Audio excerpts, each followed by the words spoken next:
Muis ya. Saya juga senang ketemu bisa apa bisa di sini. Ya Pak Muis, adapun pendampingan kali ini itu rencana program yang berpihak pada murid. Adapun fokus pendampingannya itu ada 3. Pertama, refleksi penerapan aksi nyata modul 3.1. Kemudian diskusi rancangan program yang berdampak pada murid. Kemudian yang ketiga itu diskusi perkembangan komunitas praktisi yang dijalankan di sekolah serta implementasi dan rencana di lokal karya 3 itu untuk berbagi ke rekan sejawat. Mungkin Pak Muis sudah melaksanakan ya dengan rekan teman sejawatnya. Sudah. Ya Pak Muis, bagaimana perasaan Pak Muis dalam proses 1 bulan ini pembelajarannya? Bagaimana capaian selama 1 bulan terakhir ini Pak Muis?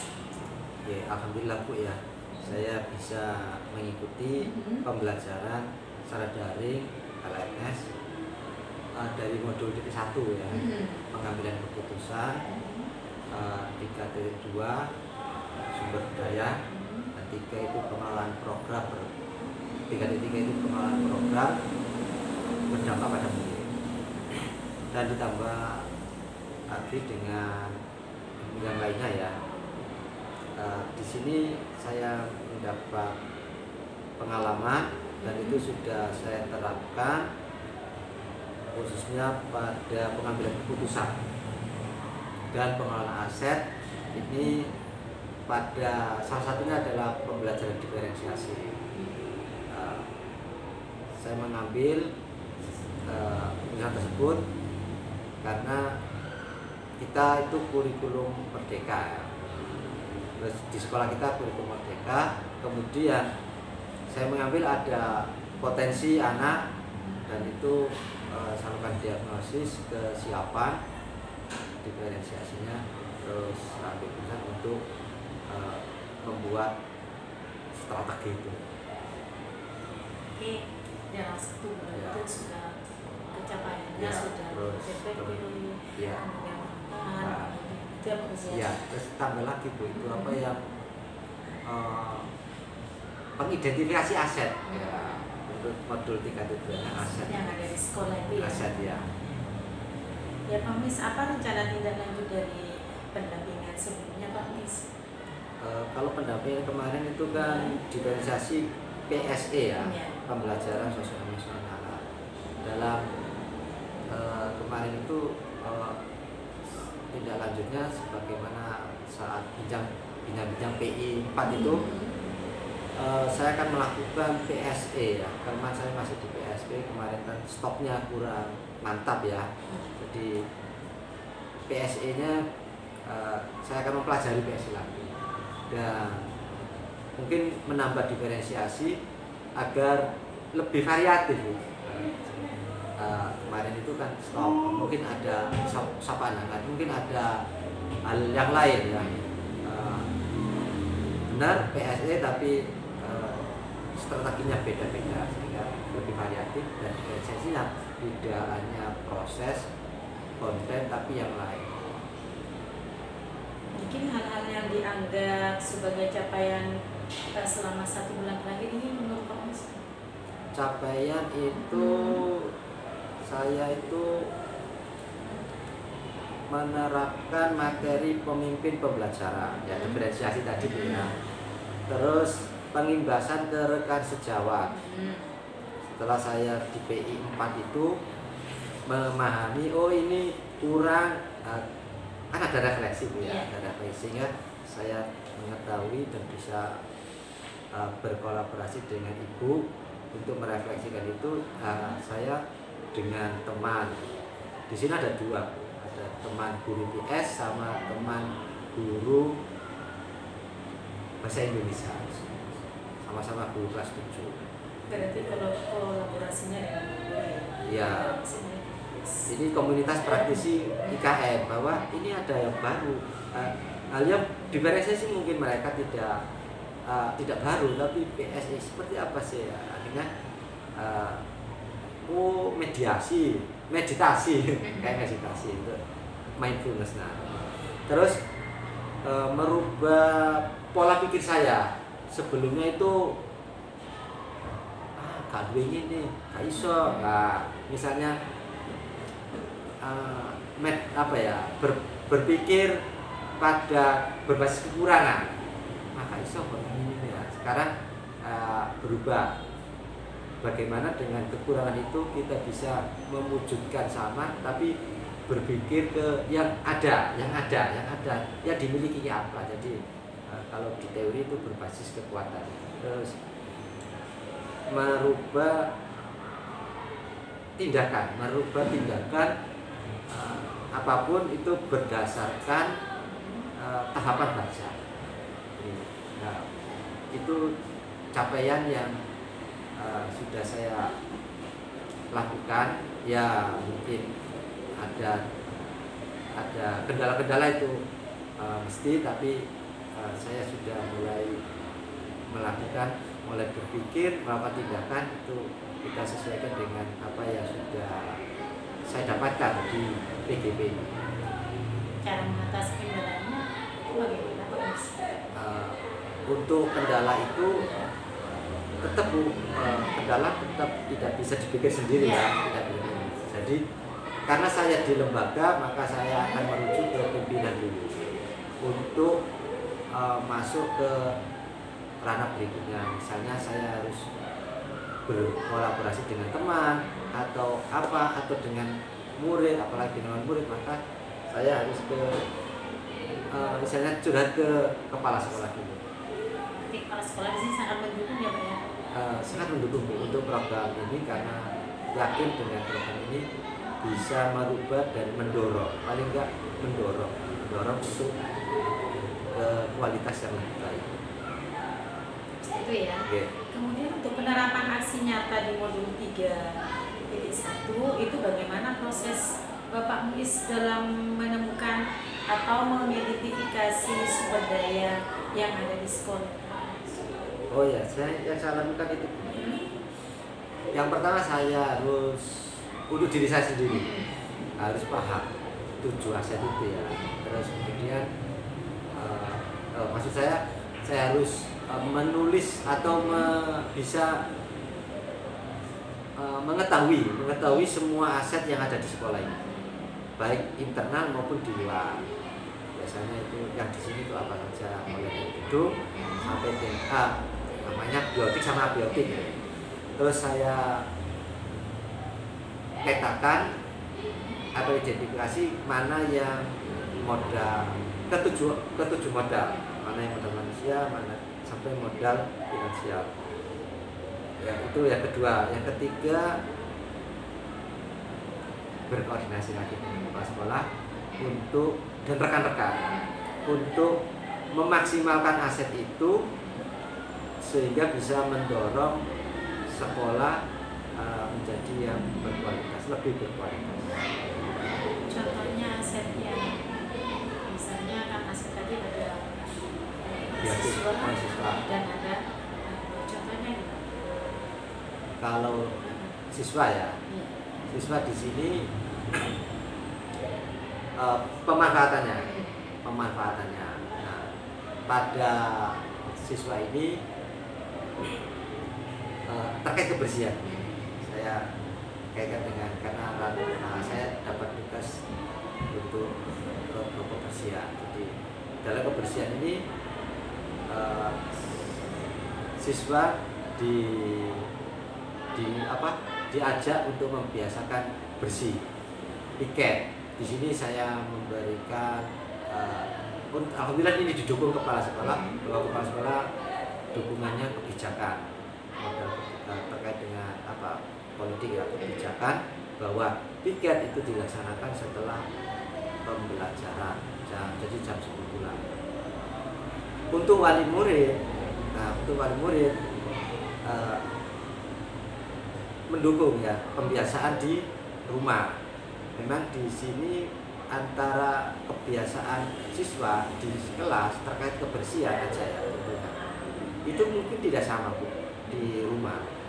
Jadi di sini disamakan piket bareng. Padahal di rumah bisa saja anak itu tidak pernah menyapu. Nah ini dukungannya sekolah menginformasikan melalui PA Sender dan bahwa di sekolah itu ada kegiatan piket. Jadi dengan harapan orang tua itu bisa membiasakan anaknya untuk selalu menjaga kebersihan di rumah. Ya, kebiasaan di rumah nanti bisa dilanjutkan di sekolah. Kemudian apakah ada kendala dan tantangannya Pak Mis dalam menghadapi untuk saat melakukan identifikasi itu sumber daya sekolah dan bagaimana cara mengatasinya? Ya ada kendala, tentu ada ya kendala. Kendala saya misalnya saya sudah mengetahui ini aset yang bisa dimanfaatkan dan sudah dikelompokkan ke dalam 7 aset. Tetapi dalam pemilihan ini sebenarnya ini program A atau harapan saya kalau tindakan saya ini aset utama mana ya yang saya pilih ya maksudnya ya. Utama mana misalnya ini saya harus memanfaatkan aset misalnya ya ini wali kelas dulu atau langsung ke rekan. Nah misalnya ini membuat prioritas saja supaya mengefektifkan pekerjaan itu kendala karena ini misalnya pengurus kelas atau langsung aset yang menjadi petugas piket atau ketua kelasnya saja ya saya panggil ya. Ini kadang-kadang keliru ya sehingga seharusnya ini lebih efektif kan untuk mengefektifkan saja pekerjaan. Itu cara mengatasinya. Cara mengatasinya ya saya minta pertimbangan ya tidak bisa saya bilang karena itu wah ini saya harus punya pandangan lain. Jadi untuk mengatasinya itu tidak bisa dilakukan sendiri. Iya. Harus minta pandangan dari kepala sekolah atau rekan untuk mengatasinya seperti itu ya Pak Mis ya. Nah, setelah Pak Mis bisa mengatasinya bagaimana perasaan Pak Mis? Oke, tadi kan kepinginnya kan memilih pekerjaan itu lebih efektif, cepat, ringkas, rapi. Nah, setelah kalau itu tadi salah maka menjadi ya bisa dikerjakan tapi menjadi rumit ya, lebih rumit. Tapi kita menginginkan lebih gampang, mudah dengan pertimbangan itu. Akhirnya saya dengan oh iya pertimbangan ini, akhirnya saya merasa lega dan itu menjadi hasilnya bebannya berkurang. Ya merasa lega. Kemudian setelah bisa mengatasi dan bisa mengidentifikasi sumber daya yang ada di sekolah, sekarang ini Pak Mis, ketika berhasil mengidentifikasi sumber daya yang ada di sekolah, terus perasaan Pak Muis itu bagaimana? Senang Bu, sangat senang. Karena dengan sebuah pekerjaan kalau dilakukan terus berhasil, siapapun ya senang. Iya. Pastinya senang ya. Senang. Karena bisa istilahnya memulai mana yang sumber daya yang dimiliki sekolah masih aset biotik dan atau siswa dan guru. Kemudian untuk Pak Mis pertimbangannya itu dalam menentukan sumber daya sekolah itu apa? Pertimbangannya itu pertimbangannya yang seperti apa ya? Kalau misalnya pertimbangannya dalam mewujudkan belajar merdeka. Oh seperti itu. Iya. Dengan apa itu? Dengan pengelolaan program ya berdampak pada berpihak pada murid ya. Saya mempertimbangkan dengan siswa dulu murid ini. Jadi karena sebagai guru maka orientasinya ke pembelajaran, tentu dengan pemenuhan kebutuhan murid. Nah ini yang harus dipertimbangkannya. Jadi namanya yang saya pertimbangkan itu adalah merdeka belajar,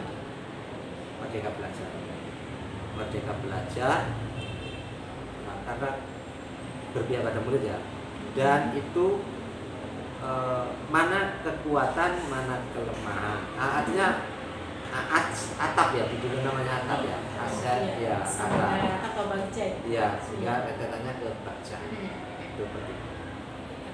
Gitu ya.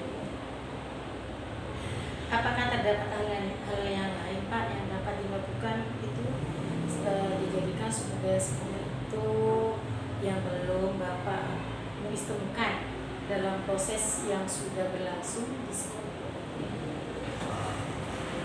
Ada.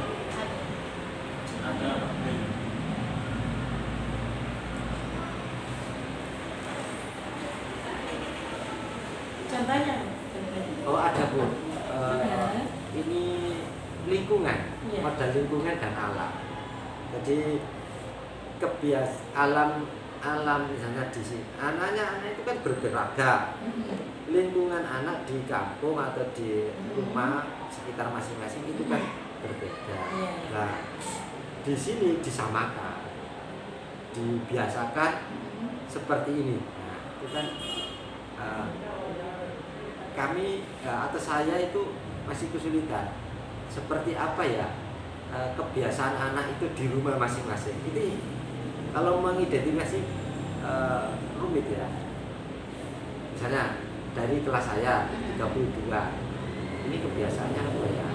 Tentu kalau dokumentasi ya ada, tapi ya jadi modal lingkungan untuk kebiasaan anak.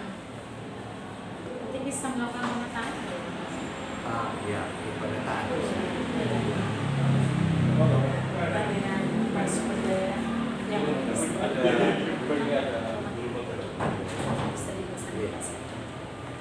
kemudian berdasarkan hasil pemetaan kami, paling tidak kan kami sudah melakukan pemetaan ya Pak? Iya. Nah, yang dilakukan oleh Pak Wis, bagaimana hal tersebut bisa mempengaruhi dari skor dari pemetaan itu? Ya. Ya sangat berpengaruh. Karena program yang karena dengan pengambilan keputusan yang saya lakukan terhadap program yang saya impikan juga, tentu saya harus dapat menyesuaikan. Iya. Contohnya memang ini contoh kecil. Ya cukup kecil ya, misalnya di kebersihan, saya kembali lagi ke kebersihan. Ketika ada kebijakan, nah, kita akan punya harapan. Kemudian kebijakan di sekolah seperti A misalnya, nah, saya mempunyai harapan B. Maka di sini ada penyesuaian supaya tidak terburu-buru.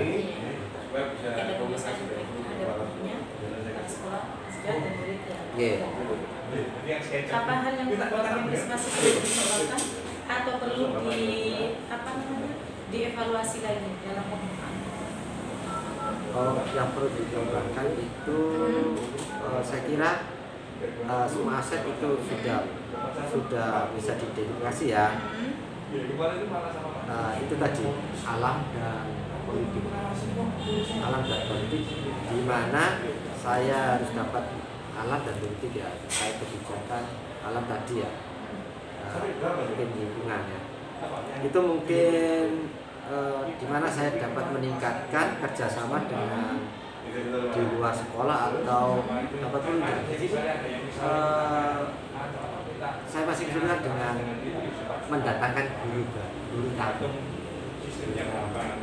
Gimana ya, matematika terus mendatangkan guru tamu. Mungkin ada mungkin dari ibu wali murid atau ibu dari anak-anak itu yang mahir tentang matematika, mungkin kamu bisa menunjuk seperti itu. Jelas ya? Iya bisa. Ya. Ya, tapi itu Bu, apa kayak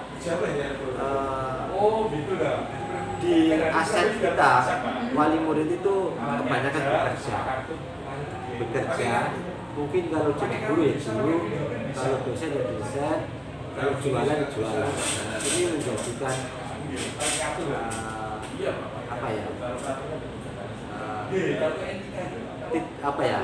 berlawanan. Kemudian pokoknya tadi kan sampai pokoknya di wali murid ini ada yang misalnya ada tukang bisa sampai di jalan mungkin bisa diundang. Mungkin perlu mengidentifikasi lagi. Iya. Jadi Sebagai bahan aset untuk sekolah ini. Oke. Kemudian hal yang menurut Bapak Wis mendukung keberhasilan dari keputusan yang diambil itu apa? Jadi kalau di komunitas Ya. berarti komitmen ya. Komitmen. Kalau di struktur pegawai di sini berarti juga komitmen dan konsistensi dalam mewujudkan impian. Contohnya, kita kan punya komitmen, punya apa itu komitmen dalam apa ya? Misalnya di sini ada slogan SMP 1 mengangkat kuat menjadi mimpi. Nah, maka kita semuanya harus bisa mendorong untuk bersatu dan menggerakkan mewujudkan siswa yang lebih berprestasi. Itu semboyan dalam tanah ya, jadi komitmen. Jadi satu sih mengangkat kuat. Itu adalah komitmen dan konsisten ya. Konsisten. Yang ada pada komunitas di sini. Komunitas di sini. Itu ya. Ya. Baik dari dalam dirinya PIS, masih jawabnya PIS, kan di sini kita. Iya. Jadi semuanya konsisten bahwa dengan slogan yang SMP yang saat ini yang dimilikinya. Iya. Ya. Apakah dengan konsisten dan itu akan bertambah juga pada murid? Ya, itu tampak, Ya. itu tampak. Karena kita setiap Senin upacara kita baru mengirimkan satu sih, akan dua nanti. Bahwa kita itu bisa bersatu untuk mewujudkan itu satu lebih. Karena sudah lama SMP 1 masa pandemi surut, ditambah lagi tidak ada prestasi selama ya ada, tapi tidak sebagus tahun-tahun sebelumnya, sehingga kita harus memunculkan komitmen. Nah, komunitas dan konsisten itu apa bisa berdampak pada murid dan berbasis termasuk berbasis keuangan aset tidak Pak Muis? Iya, ada itu sudah berbasis aset. Karena siswa-siswa pun itu sebenarnya mendukung. Iya. Wali murid juga tahu bahwa itu adalah serok. Dalam mengambil keputusan itu berarti kita komitmen dan konsisten Pak ya. Sehingga berdampak pada murid kita semua. Kemudian adakah pengalaman yang terjadi Pak Muis waktu dekat ataupun sebelum mengikuti calon guru penggerak yang mencerminkan dilema etika itu? Ada. Ya, ada. Pengalaman itu ketika saat langkah kurikulum itu ada murid yang ini atlet renang, yang mana anak ini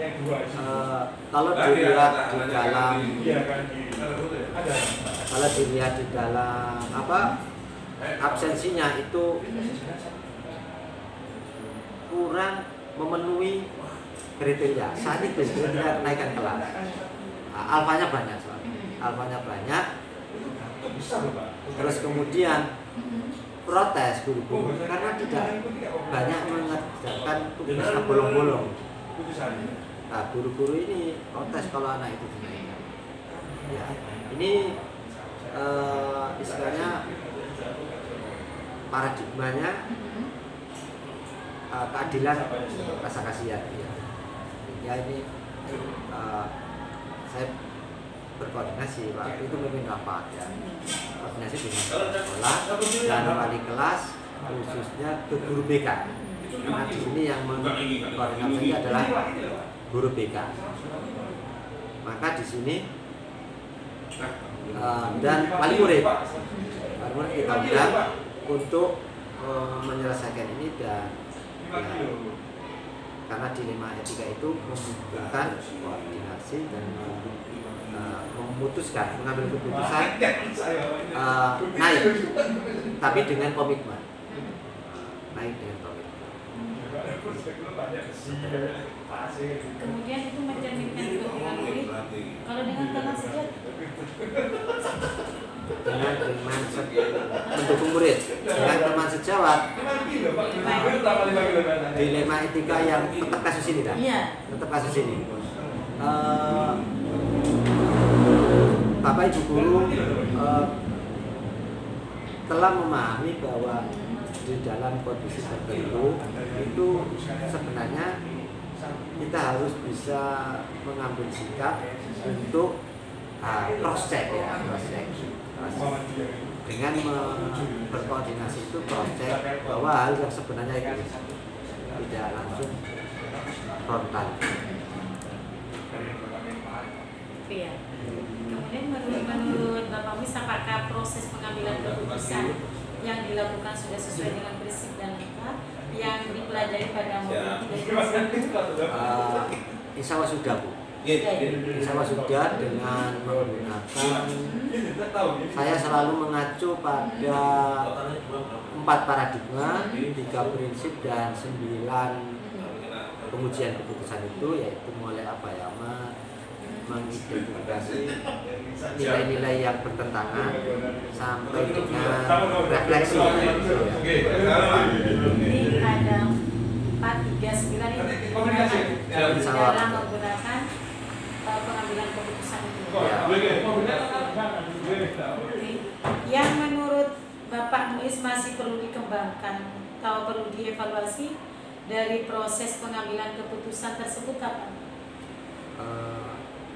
Yang perlu saya evaluasi ya, ini Bu, ketika di 9 pengujian pada 9 pengujian itu setelah kira tadi di dalam anak-anak seperti saya contohkan tadi, anak-anak naik kelas, terus kemudian dengan komitmen. Nah, ini ada observasi. Jadi observasi apakah komitmen itu sudah dijalankan, jangan-jangan tidak dijalankan, sehingga perlu refleksi. Ya Pak Muiz. Ya, untuk melihat kondisinya. Itu ya, Ya. pengambilan dari keputusan Ya. yang melalui proses Ya. yang perlu dievaluasi, berarti harus merefleksi keputusan yang diambil dan dapat membahagiakan mungkin semua Warga sekolah. Ya. Kemudian rancangan program yang berdampak pada murid, apakah Bapak Muiz ini sudah membuat rancangan program yang berdampak pada murid? Sudah Bu ya. Sudah ya? Ini terkait dengan kebersihan, tetap kebersihan karena kita menginginkan Sesuai dengan modul 3.3 ya? 3.3. Ya. Nah, saya kasih nama Besti. Besti bersih sekolahku, sehat sekolahku. Oke. Berarti menyangkut dengan kebersihan masih dalam Kebersihan. yaitu rancangan program ini. Apa bentuk program yang sudah Bapak bisa rancang? Ya, itu tadi. Ya. Besti bersih sekolahku, sehat ya sekolahku, yang itu adalah kokurikuler. Jadi membiasakan anak terkait dengan kebersihan lingkungan sekolah dan kesehatan lingkungan sekolah. Itu dilaksanakan setiap hari piket. Ini untuk apa? Ini masih perencanaan dan sudah saya komunikasikan, namun sebenarnya ini sudah berjalan ya, sudah berjalan, cuma bagaimana menguatkannya. Nah, piket itu setiap hari setelah pembelajaran itu ada, sudah terjadwal rutin, apalagi Jumat bersih. Tetapi siswa itu artinya gini, bersih saat itu, tapi sebelum dan sesudah itu mungkin masih ada kotor. Jadi kita biasakan.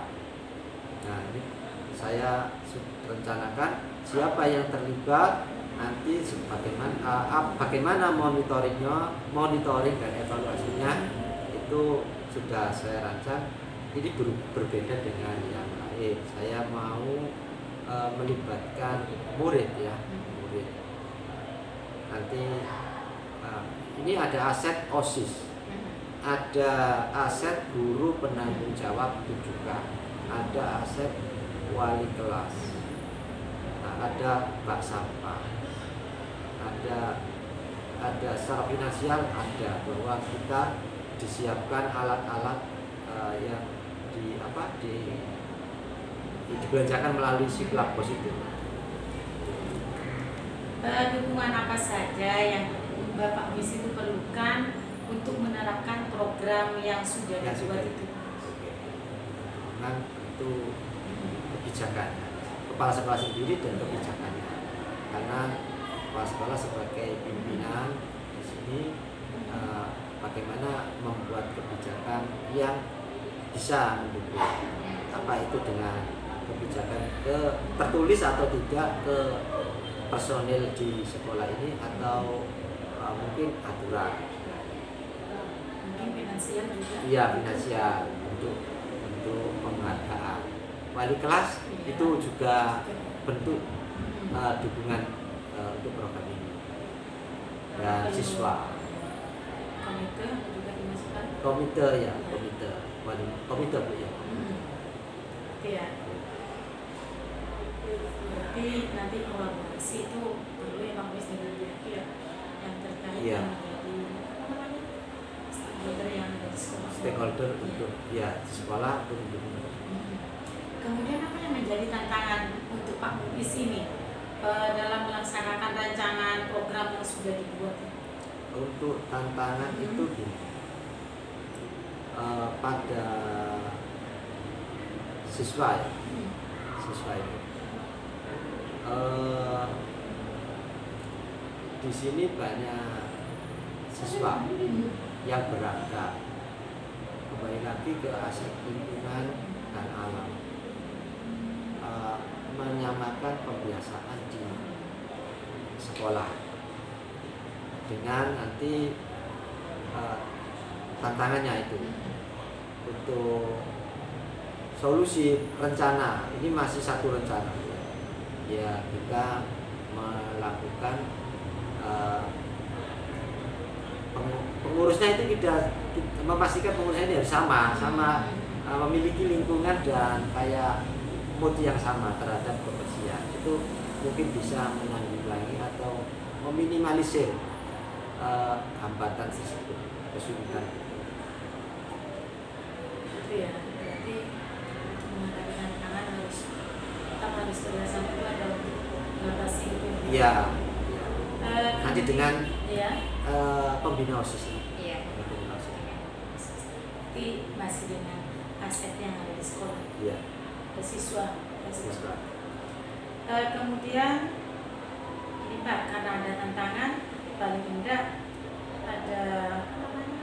solusinya. Ya. Solusi dalam mengatasi tantangan itu. Nah, masih satu ya, tadi ya bagaimana kalau kepengurusan dalam kegiatan itu kita ambil dari anak-anak yang satu frekuensi, yang moodnya sama, atau lingkungan di rumahnya itu ada kesamaan. Mungkin di rumah selalu diberi tugas kebersihan di rumah, kita buat sama. Oh ya, kamu juga punya kesamaan, itu akan menimbulkan istilahnya greget yang sama untuk memonitoring. Kita minta bantuan anak-anak untuk memonitoring masing-masing kelas. Berarti intinya bisa merefleksi ya gitu ya, kegiatan yang di rumah, kemudian kegiatan di sekolah, sehingga untuk ini termasuk pengembangan berbasis hasil juga. Iya. Pembiasaan anak itu. Iya. Dan memilih itu tadi anak yang yang memang punya tugas yang sama sih. Itu ya. Gini Pak Muiz, dalam perkembangan komunitas praktisi, apakah Bapak sudah merintis komunitas praktisi yang di lingkungan sekolah dan sekitarnya ini? Misalnya peran komunitas ini terhadap proses belajar Bapak Muiz ini sudah membentuk komunitas untuk praktisi pengajar IKN kelas 7, guru pengajar kelas 7. Biasanya kita bicara terkait dengan utamanya itu P5, penguatan profil pelajar Pancasila, yang terdiri dari beberapa mapel itu menjadi satu, mewujudkan panduan saat kegiatan kurikuler P5 itu ada, kita sudah siap. Kemudian budaya positif, kita tetap menggaungkan budaya positif pada anak. Ya. Tapi tetap harus merefleksikan. Iya, ada waktu rutinitas itu di P5. Itu kalau kita sudah P5 maka setiap hari Bu kita berkumpul. Kalau misalnya ada yang saya izin apa seadanya, bisa merefleksikan dan kita share hasil refleksi, dan besok kita lakukan perubahan, atau misalnya sudah baik maka kita tetap jalankan sesuai. Kalau ada perubahan, kita tulis perubahan itu seperti apa. Apa saja perubahan yang menyenangkan ya, yang Bapak alami dari rekan di komunitas, apa itu praktisi belajar itu Pak? Hal yang paling menyenangkan itu ketika mereka bisa mengikuti, artinya bukan mengikuti saja, tapi menerapkan. Mereka mendengar dan mereka mengaplikasikannya. Contoh budaya positif, membuat kesepakatan. Mereka bisa membuat kesepakatan. Ada yang membuat kesepakatan tapi nggak ditulis. Wah, sayang, seharusnya kamu sampai tulis dan ditempelkan. Ada yang ditulis, tapi ditulis di kertas biasa gitu aja. Ya, sudah ada apa. Ada yang ditulis di Pigora tapi satu kesepakatan. Itu di kelas itu kesepakatannya satu. Kami datang untuk belajar dan pergi untuk membawa ini. Nah, itu kesepakatan. Ada yang ditulis itu. Ada yang di print warna-warni, ada yang di banner. Itu membuat saya senang. Oh, ada manfaatnya, dan anak-anak bisa mengikutinya. Ketika tidak tulis, tinggal tunjuk. Ditulis, itu sudah ada tulisannya. Ini ditulis kan lebih enak, bisa dilihat kembali. Kemudian untuk yang misalnya dengan rekannya Pak Muiz, apa ada perubahan juga Muis dalam komunitas praktisi belajar itu rekan sejarah Pak Muis itu?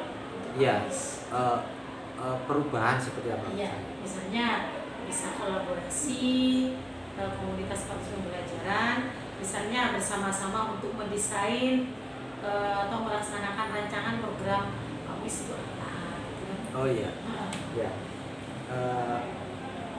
Karena kita sudah terbiasa untuk berkolaborasi, mereka juga berpikir, oh iya, apapun itu harus dilaksanakan berdua bertiga itu kan lebih baik.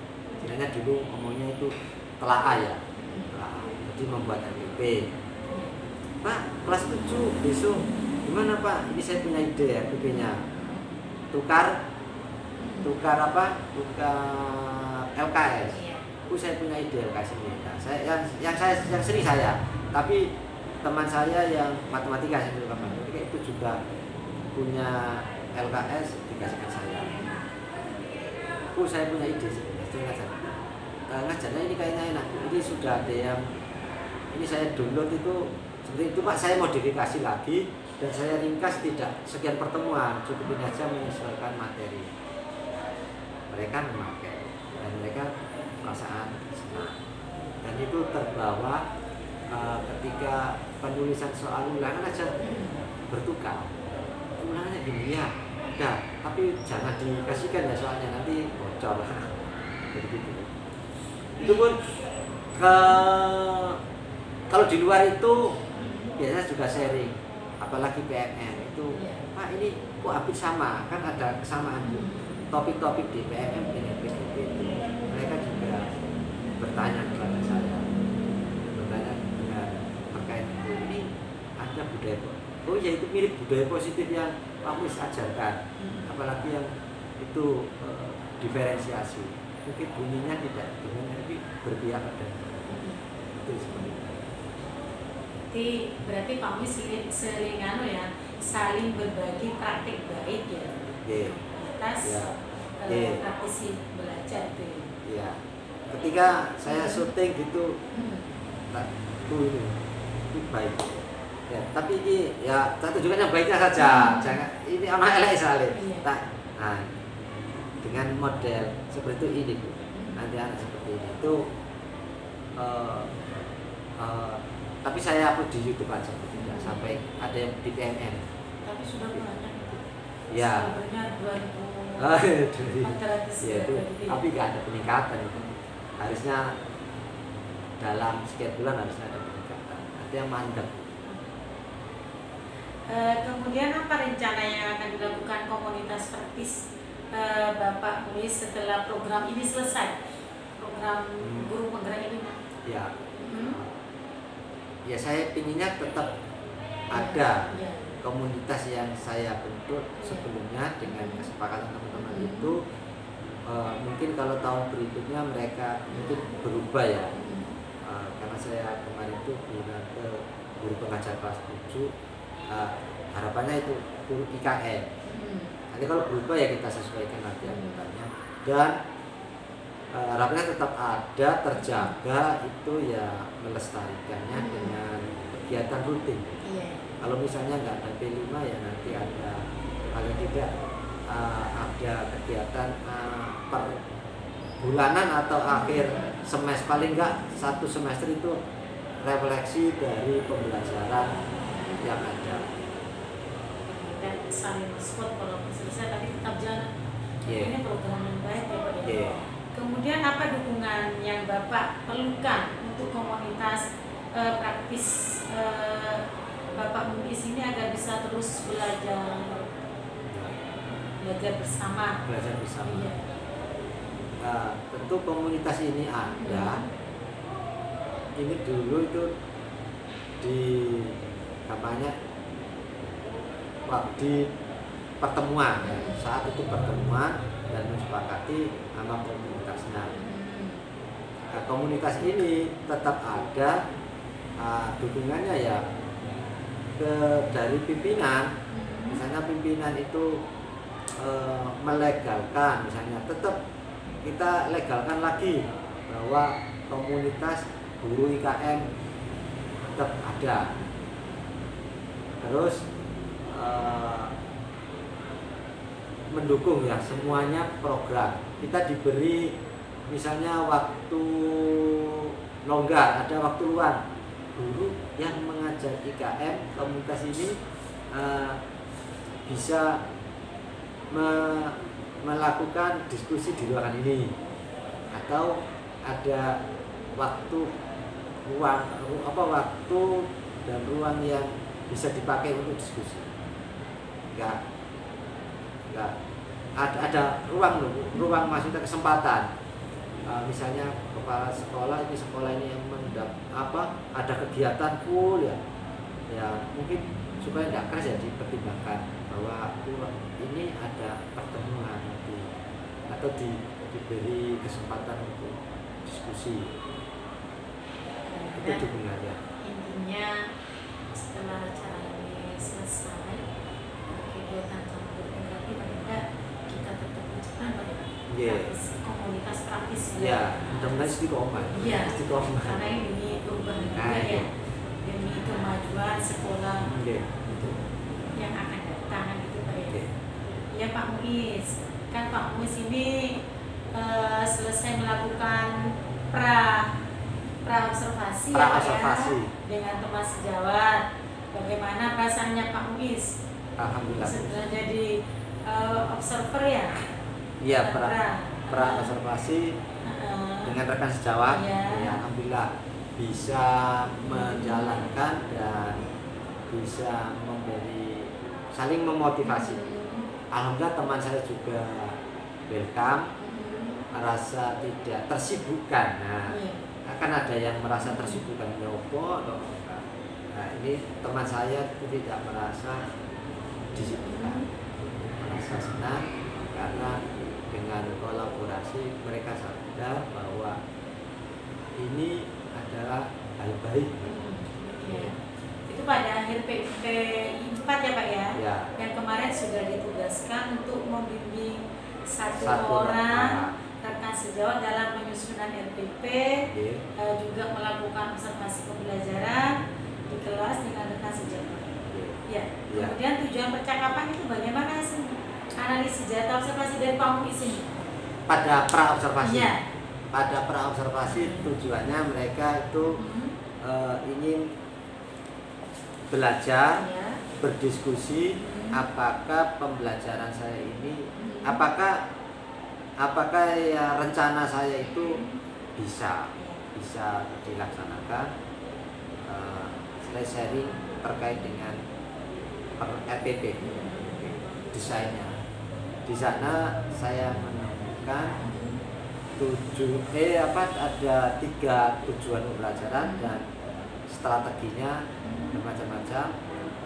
Saya mencatatnya itu kalau tidak salah ada catatan. Yang pertama itu kalau saya ingat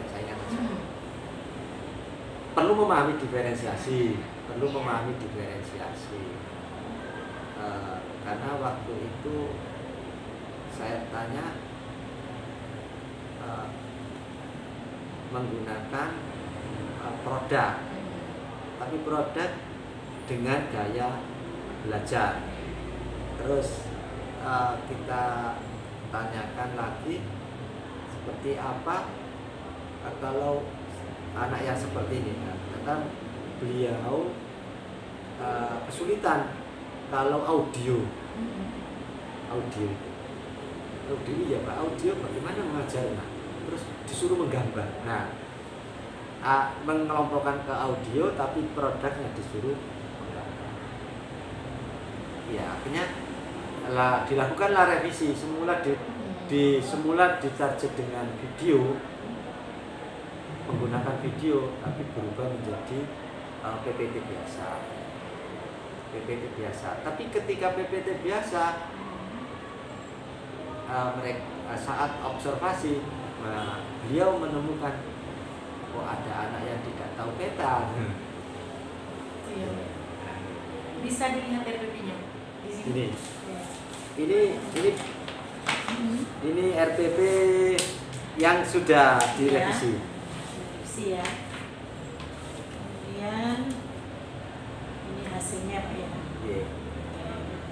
Kemudian yang pra-nya mana? Yang apa? Hasil pra. Hasilnya. Hasil pra.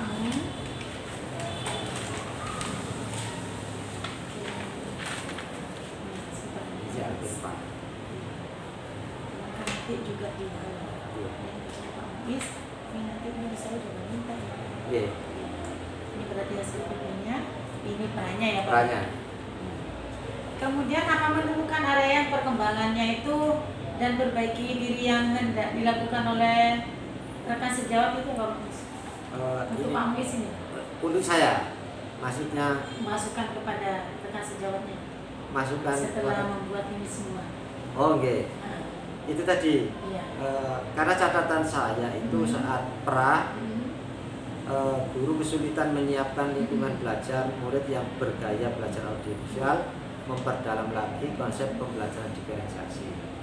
Mereka sepakat melalui rekan sejawat mapel IPS dan mengikuti webinar PNN. Dan berubahlah menjadi tidak mengkaitkan dengan video atau tidak mengkaitkan dengan audio, hanya konten sama proses saja. Dengan level apa tadi? Rendah, tadi dia ngomong kuning, merah, hijau ya. Jadi dikelompokkan dengan merah itu lemah dalam IPS-nya, apalagi terkait dengan sejarah Islamnya, menyebar. Terus kuning sedang, hijau itu cakap. Itu dalam PPP-nya menggunakan modul-modul pembelajaran. Model pembelajarannya ini kalau di beliau ngomong kooperatif. Tapi kami sudah melihat sikapnya sudah pas gitu. Iya, kooperatif.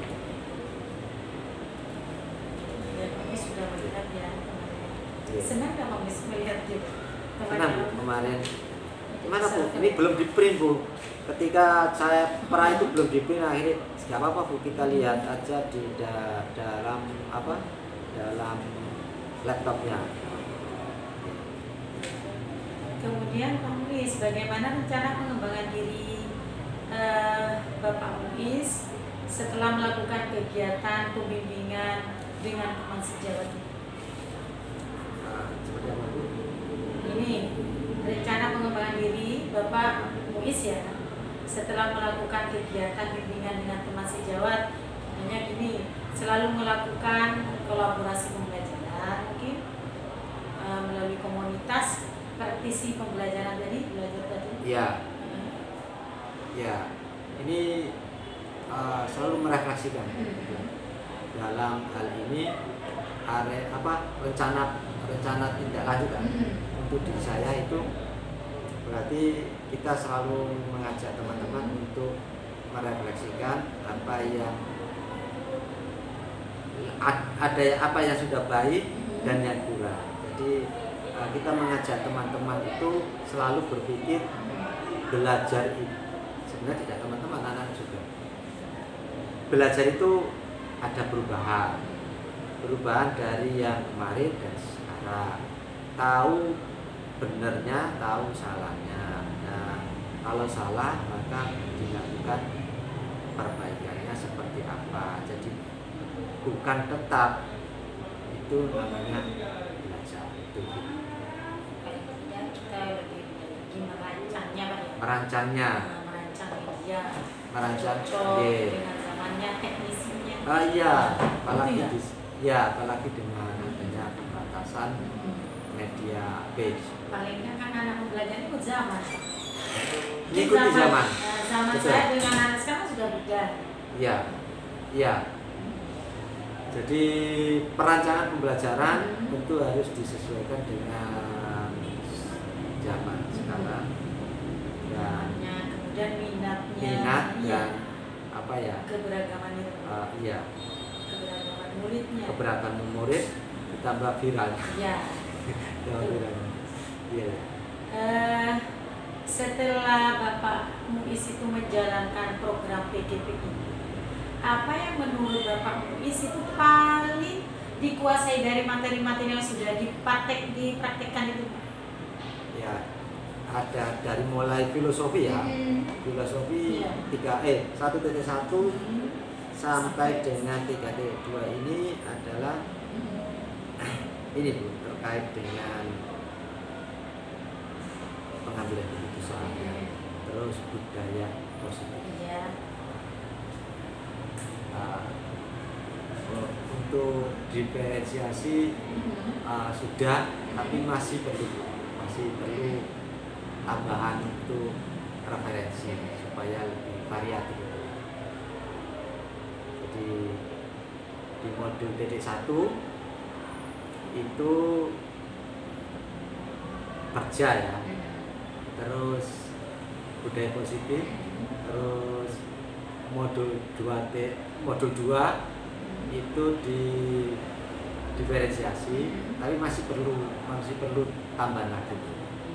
Nah, bukan dikuasai 100%, bukan, tapi sudah menguasai, tapi masih perlu referensi yang lain.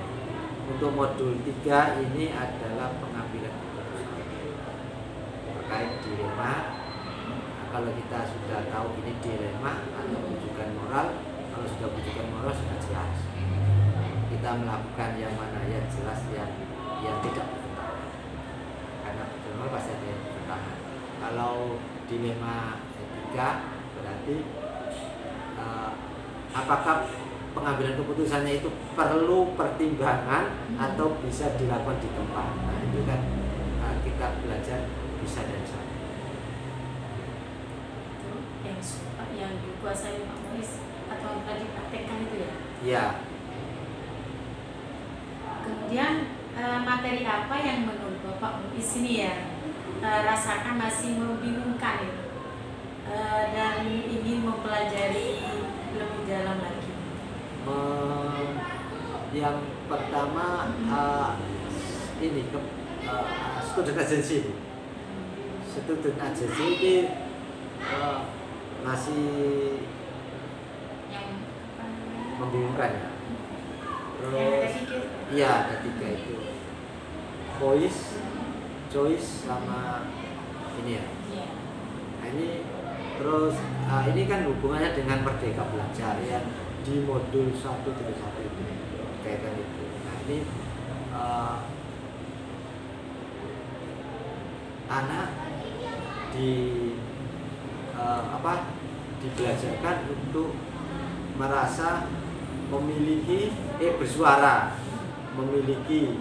Nah, mungkin ini mungkin baik ya, tapi ini mungkin yang dibicarakan ini standar ya, jadi masih perlu memperdalam lagi untuk menguasai lagi. Student agency itu yang lebih efektif itu yang mana, karena anak tetap memerlukan pembimbingan, sedangkan ini anak diharapkan bisa merasa memiliki.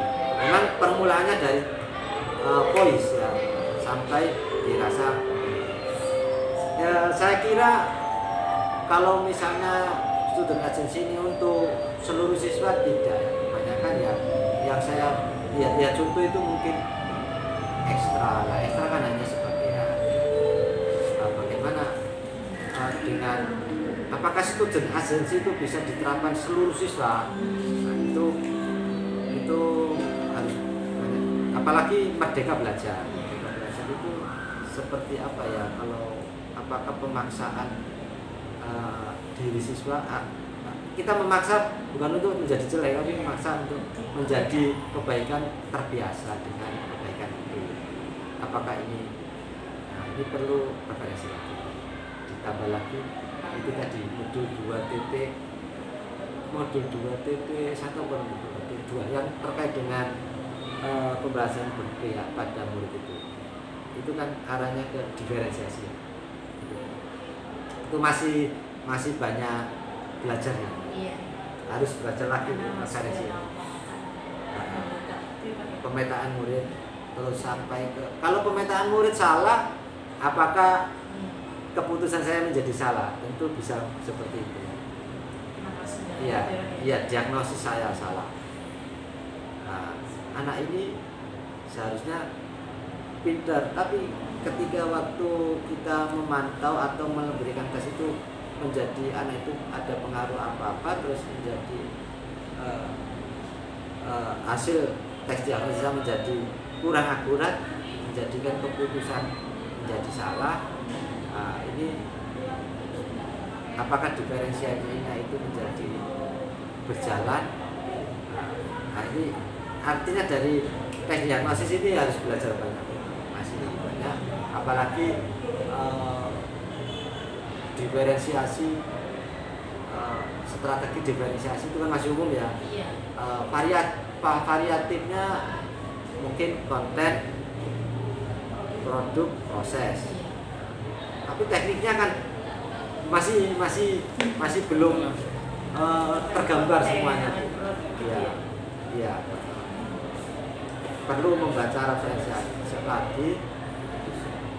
Dalam lokakarya itu sudah banyak contoh-contoh, kemarin ketika saya contoh, tapi perlu membaca semuanya.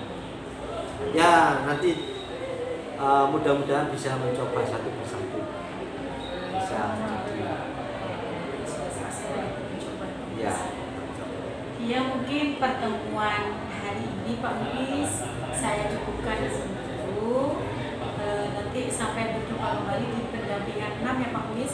Jangan bosan lagi ketemu dengan saya Pak Muiz. Tidak.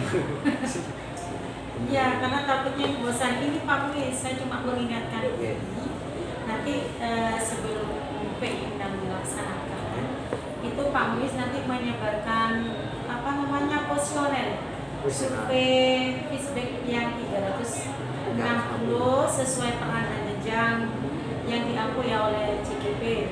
Kemudian responden kepala sekolah, kemudian rekan guru itu 5 orang, kemudian perwakilan murid dari CGP itu 5 orang, kemudian CGP itu mengisi, Pak Muiz itu mengisi evaluasi, kayak slip evaluation, kemudian mengingatkan itu melakukan diskusi Pak, diskusi pemetaan aset, itu pelaksanaannya dilakukan sebelum PI 6. Itu adapun hal-hal yang harus dilakukan itu nanti menentukan jadwal diskusi baik dengan kepala sekolah, dengan rekan guru, itu pemetaan asetnya di sekolah itu. Penentuan pemetaan aset dimulai dari penentuan jadwal diskusi pemetaan aset dengan kepala sekolah, kemudian mengundang aktornya itu bisa kepala sekolah, bisa rekan guru, kemudian bisa murid, atau bisa tokoh setempat, ya, atau bisa itu perwakilan di sekolah ini ya, yang terlibat dalam diskusi. Kemudian jangan lupa nanti Pak Muiz membuat ngitulin hasil diskusinya, kemudian mengambil foto diskusi atau mendokumentasikan Pak ya, mengumpulkan hasil pemetaan itu apa saja. Itu nanti pada PI 6 saya masuk ke situ untuk menanyakan hal itu semua. Itu diskusinya berapa orang? Ya, guru. Oh, yang sebutan tadi ya. Dari kalau saya lihat 5 apa 6 unsur tadi. Ini bisa seperti Pak. Untuk diskusinya ya.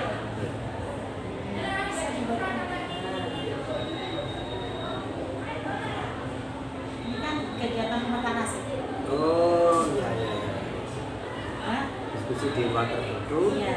Itu dengan kepala sekolah, dengan guru, bisa mengundang komite dan sebagainya, yang termasuk yang ada di dalamnya, bisa mengundang beberapa murid atau bisa untuk pemetaan aset dan sekolah. Itu ya Pak ya. Tapi jangan lupa sebelum PI 6 bisa datang nanti minta hasil itu semua, kemudian saya menanyakan ke salah satu kepala sekolah, guru, hasil dari diskusi dalam pemetaan aset.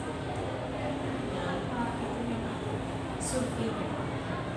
Ada kegiatan apa? Jadi ada dua, survei Ya, dan diskusi. hasil diskusi termasuk dokumen dan notulen. Ya, hasil diskusi itu penting. Nanti juga diunggah di siapa Mus? Oke. 3.3 sumber daya aset yang ada di sini. Mungkin itu